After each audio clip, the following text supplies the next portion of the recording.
श्री आदित्यकवचम्। अस्य श्री आदित्यकवचस्तोत्रमहामन्त्रस्य अगस्त्यो भगवान् ऋषिः अनुष्टुप् छन्दः। आदित्यो देवता शृङ्बीजं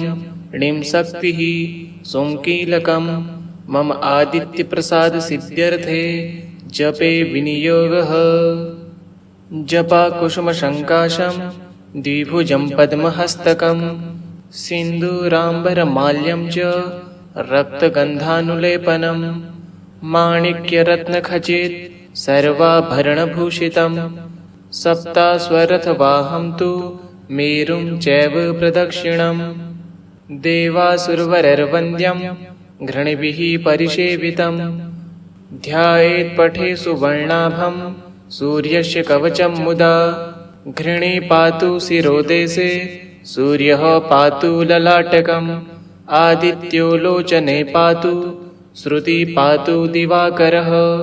घ्राणं पातु सदा भानुः मुखं पातु सदा रविः जिह्वां पातु जगन्नेत्रः कण्ठं पातु विभावसुः स्कन्दो गृहपतिः पातु भुजो पातु प्रभाकरः करावब्जकरः पातु हृदयं पातु नभोमणिः द्वादशात्मा कटिं पातु सविता पातु शक्तिनी उरु पातु सुरश्रेष्ठो जानुनी पातु भास्करः जङ्गे मे पातु मार्तण्डो गुल्फो पातु तविसाम्पतिः पादो दिनमणिः पातु पातु मित्रोऽखिलं वपुः आदित्यकवचं पुण्यं भेद्यं वज्रसन्निभं सर्वरोगभयादिभ्यो मुच्यते नात्र संशयः संवत्सरमुपासित्वा साम्राज्यपदवीं लभेत् अशेषरोगशान्त्यर्थं ध्यायेदादित्यमण्डलम् अनेकरत्नसंयुक्तं स्वर्णमाणिक्यभूषणं कल्पवृक्षसमाकीर्णं कदम्बकुसुमप्रियं सिन्दूरवर्णाय सुमण्डलाय सुवर्णरत्नाभरणाय तुभ्यं पद्मादिनेत्रे च सुपङ्कजाय ब्रह्मेन्द्रनारायणशङ्कराय संरक्तचूर्णं ससुवर्णतोयं सकुङ्कुमाभं सकुशं सपुष्पं प्रदत्तमादाय च हेमपात्रे प्रशस्तनादं भगवन् प्रसीद। जपाकुसुमसङ्काशं द्विभुजं पद्महस्तकं सिन्दूराम्बरमाल्यं च रक्तगन्धानुलेपनं माणिक्यरत्नखचित सर्वाभरणभूषितं सप्तास्वरथवाहं तु मेरुं चैव प्रदक्षिणं देवासुरवरैर्वन्द्यं घृणिभिः परिसेवितं ध्यायेत् पठे सुवर्णाभं सूर्यस्य कवचं मुदा घृणे पातु शिरोदेशे सूर्यः पातु ललाटकम् आदित्यो लोचने पातु श्रुति पातु दिवाकरः घ्राणं पातु सदा भानुः मुखं पातु सदा रविः जिह्वां पातु जगन्नेत्रः कण्ठं पातु विभावसुः स्कन्दो गृहपतिः पातु भुजो पातु प्रभाकरः करावब्जकरः पातु हृदयं पातु नभोमणिः द्वादशात्मा कटिं पातु सविता पातु शक्तिनी उरु पातु सुरश्रेष्ठो जानुनी पातु भास्करः जङ्गे मे पातु मार्तण्डो गुल्फो पातु तविसाम्पतिः पादो दिनमणिः पातु पातु मित्रोऽखिलं वपुः आदित्यकवचं पुण्यं भेद्यं वज्रसन्निभं सर्वरोगभयादिभ्यो मुच्यते नात्र संशयः संवत्सरमुपासित्वा साम्राज्यपदवीं लभेत् अशेषरोगशान्त्यर्थं ध्यायेदादित्यमण्डलम् अनेकरत्नसंयुक्तं स्वर्णमाणिक्यभूषणं कल्पवृक्षसमाकीर्णं कदम्बकुसुमप्रियं सिन्दूरवर्णाय सुमण्डलाय सुवर्णरत्नाभरणाय तुभ्यं पद्मादिनेत्रे च सुपङ्कजाय ब्रह्मेन्द्रनारायणशङ्कराय संरक्तचूर्णं ससुवर्णतोयं सकुङ्कुमाभं सकुशं सपुष्पं प्रदत्तमादाय च हेमपात्रे प्रशस्तनादं भगवन् प्रसीद। जपाकुसुमसङ्काशं द्विभुजं पद्महस्तकं सिन्दूराम्बरमाल्यं च रक्तगन्धानुलेपनं माणिक्यरत्नखचित सर्वाभरणभूषितं सप्ताश्वरथवाहं तु मेरुं चैव प्रदक्षिणं देवासुरवरैर्वन्द्यं घृणिभिः परिसेवितं ध्यायेत् पठे सुवर्णाभं सूर्यस्य कवचं मुदा घृणे पातु शिरोदेशे सूर्यः पातु ललाटकम् आदित्यो लोचने पातु श्रुति पातु दिवाकरः घ्राणं पातु सदा भानुः मुखं पातु सदा रविः जिह्वां पातु जगन्नेत्रः कण्ठं पातु विभावसुः स्कन्दो गृहपतिः पातु भुजो पातु प्रभाकरः करावब्जकरः पातु हृदयं पातु नभो मणिः द्वादशात्मा कटिं पातु सविता पातु शक्तिनी उरु पातु सुरश्रेष्ठो जानुनी पातु भास्करः जङ्गे मे पातु मार्तण्डो गुल्फो पातु तविसाम्पदिः पादो दिनमणिः पातु पातु मित्रोऽखिलं वपुः आदित्यकवचं पुण्यं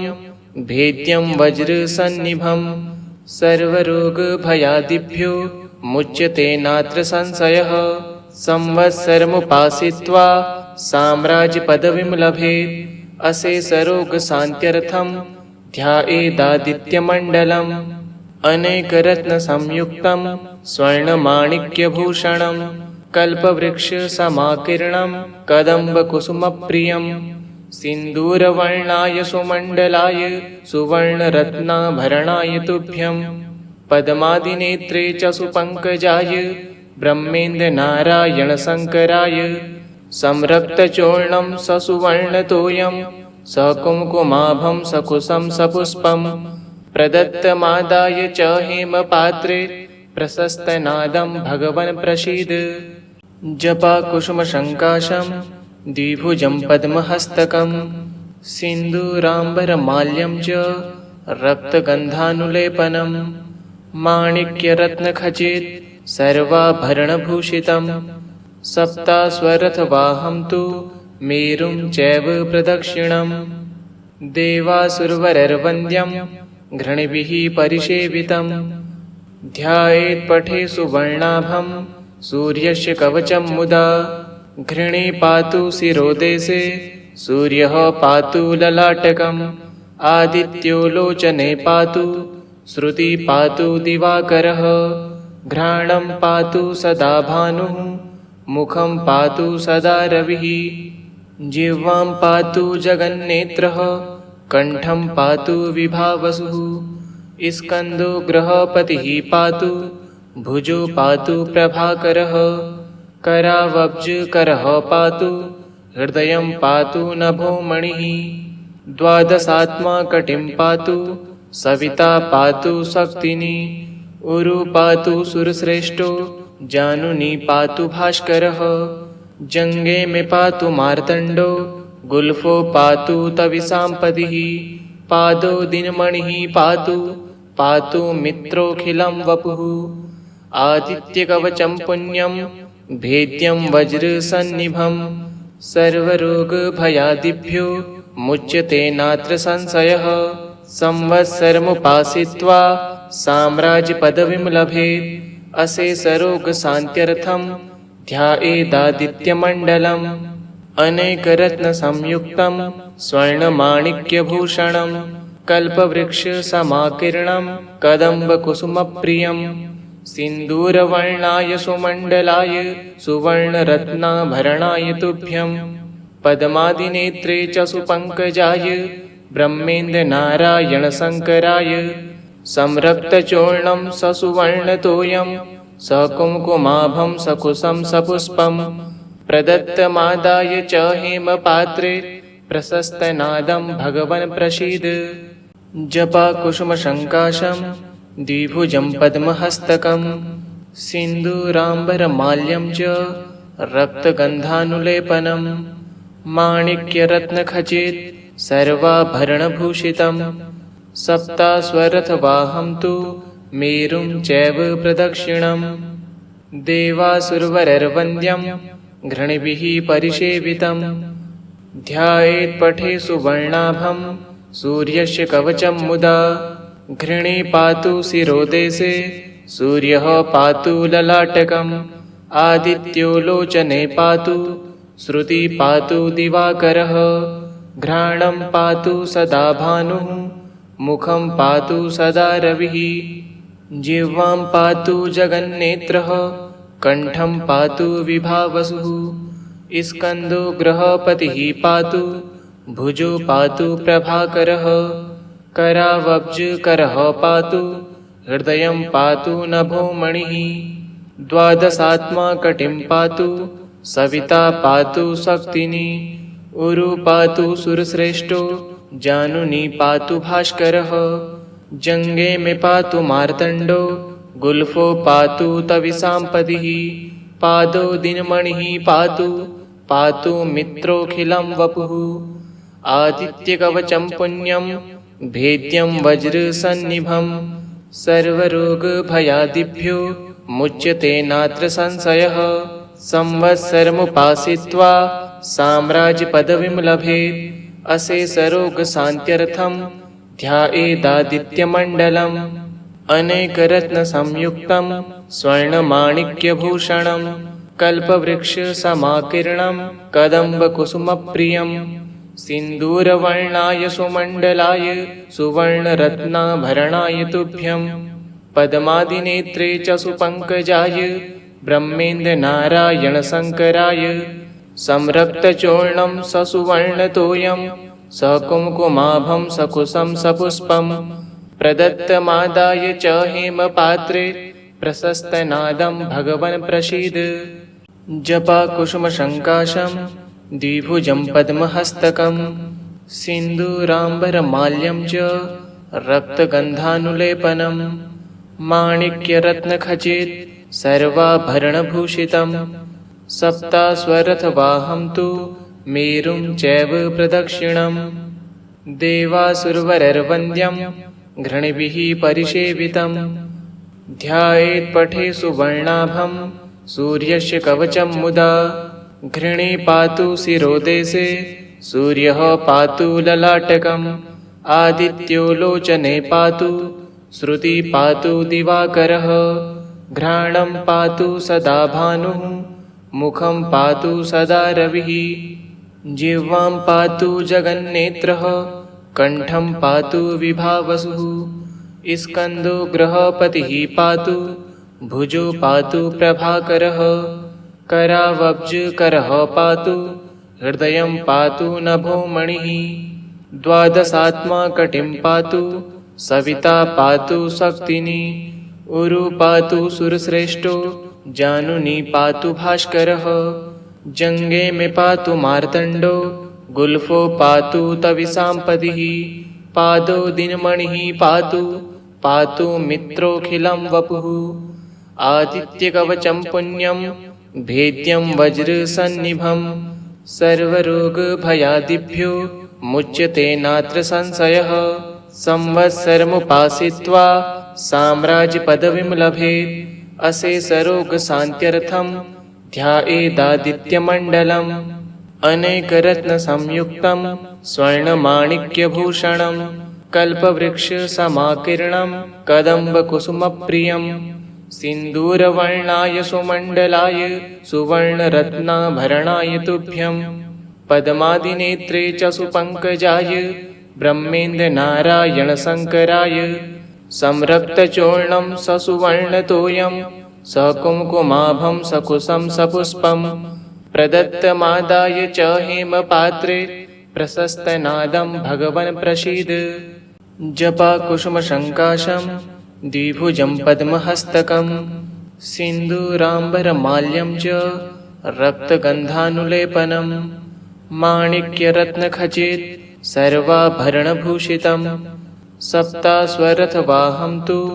मेरुं चैव प्रदक्षिणम् देवासुरवरैर्वन्द्यं घृणिभिः परिसेवितं ध्यायेत् पठे सुवर्णाभं सूर्यस्य कवचं मुदा घृणे पातु शिरोदेशे सूर्यः पातु ललाटकम् आदित्यो लोचने पातु श्रुति पातु दिवाकरः घ्राणं पातु सदा भानुः मुखं पातु सदा रविः जिह्वां पातु जगन्नेत्रः कण्ठं पातु विभावसुः स्कन्दो गृहपतिः पातु भुजो पातु प्रभाकरः करावब्जकरः पातु हृदयं पातु नभो मणिः द्वादशात्मा कटिं पातु सविता पातु शक्तिनी उरु पातु सुरश्रेष्ठो जानुनी पातु भास्करः जङ्गे मे पातु मार्तण्डो गुल्फो पातु तविसाम्पदिः पादो दिनमणिः पातु पातु मित्रोऽखिलं वपुः आदित्यकवचं पुण्यं भेद्यं वज्रसन्निभं सर्वरोगभयादिभ्यो मुच्यते नात्र संशयः संवत्सरमुपासित्वा साम्राज्यपदवीं लभेत् अशेषरोगशान्त्यर्थं ध्यायेदादित्यमण्डलम् अनेकरत्नसंयुक्तं स्वर्णमाणिक्यभूषणं कल्पवृक्षसमाकीर्णं कदम्बकुसुमप्रियं सिन्दूरवर्णाय सुमण्डलाय सुवर्णरत्नाभरणाय तुभ्यं पद्मादिनेत्रे च सुपङ्कजाय ब्रह्मेन्द्रनारायणशङ्कराय संरक्तचूर्णं ससुवर्णतोयं सकुङ्कुमाभं सकुशं सपुष्पं प्रदत्तमादाय च हेमपात्रे प्रशस्तनादं भगवन् प्रसीद जपाकुसुमसङ्काशं द्विभुजं पद्महस्तकं सिन्दूराम्बरमाल्यं च रक्तगन्धानुलेपनं माणिक्यरत्नखचित सर्वाभरणभूषितं सप्ताश्वरथवाहं तु मेरुं चैव प्रदक्षिणं देवासुरवरैर्वन्द्यं घृणिभिः परिसेवितं ध्यायेत् पठे सुवर्णाभं सूर्यस्य कवचं मुदा घृणे पातु शिरोदेशे सूर्यः पातु ललाटकम् आदित्यो लोचने पातु श्रुति पातु दिवाकरः घ्राणं पातु सदा भानुः मुखं पातु सदा रविः जिह्वां पातु जगन्नेत्रः कण्ठं पातु विभावसुः स्कन्दो गृहपतिः पातु भुजो पातु प्रभाकरः करावब्जकरः पातु हृदयं पातु नभो मणिः द्वादशात्मा कटिं पातु सविता पातु शक्तिनी उरु पातु सुरश्रेष्ठो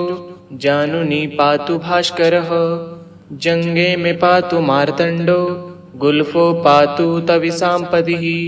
पादो दिनमणिः पातु पातु मित्रोऽखिलं वपुः आदित्यकवचं पुण्यं भेद्यं वज्रसन्निभं सर्वरोगभयादिभ्यो मुच्यते नात्र संशयः संवत्सरमुपासित्वा साम्राज्यपदवीं लभेत् अशेषरोगशान्त्यर्थं ध्यायेदादित्यमण्डलम् अनेकरत्नसंयुक्तं स्वर्णमाणिक्यभूषणं कल्पवृक्षसमाकीर्णं कदम्बकुसुमप्रियं सिन्दूरवर्णाय सुमण्डलाय सुवर्णरत्नाभरणाय तुभ्यं पद्मादिनेत्रे च सुपङ्कजाय ब्रह्मेन्द्रनारायणशङ्कराय संरक्तचूर्णं ससुवर्णतोयं सकुङ्कुमाभं सकुशं सपुष्पं प्रदत्तमादाय च हेमपात्रे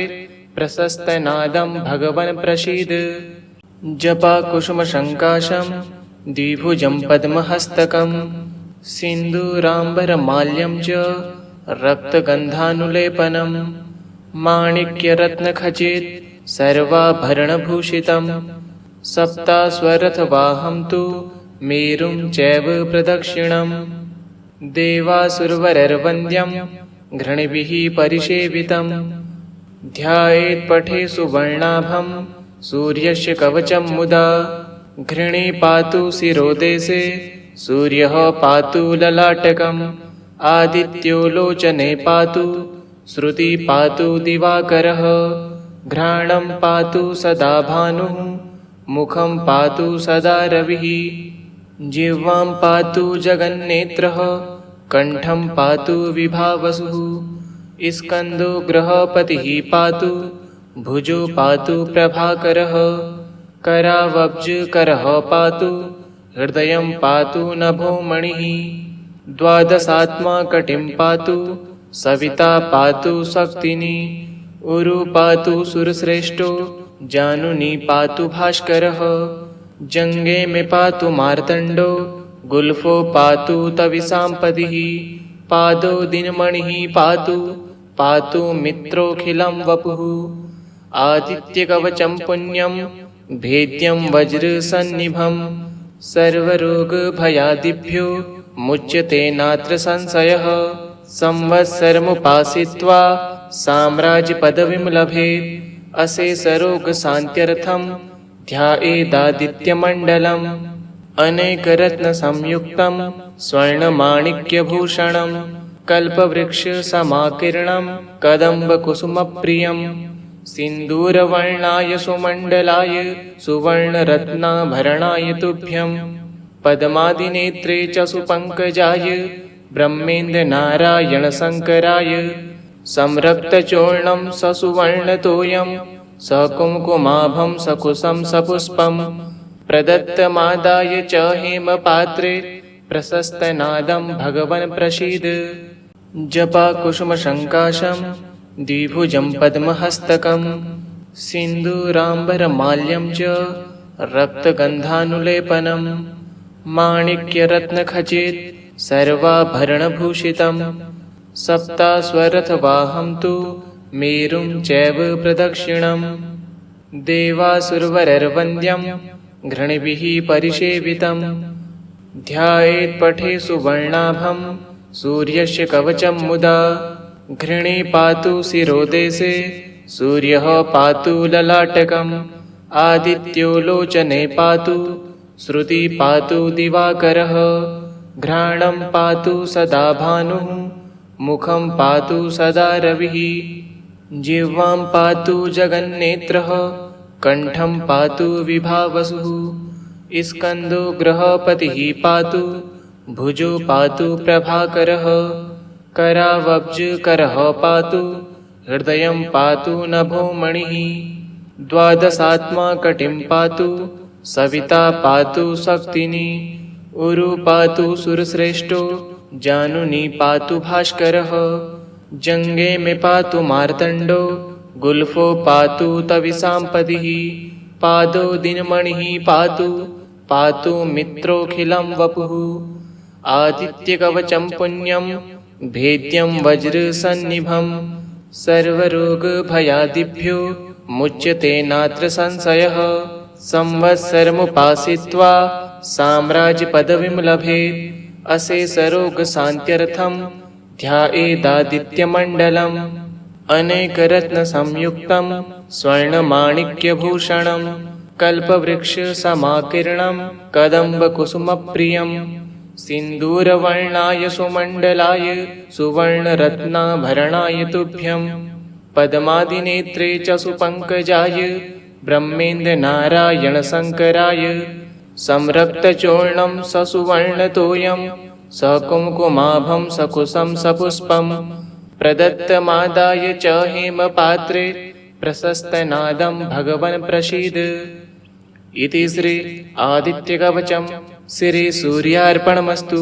ओम श्री भानुदेव्याय नमः।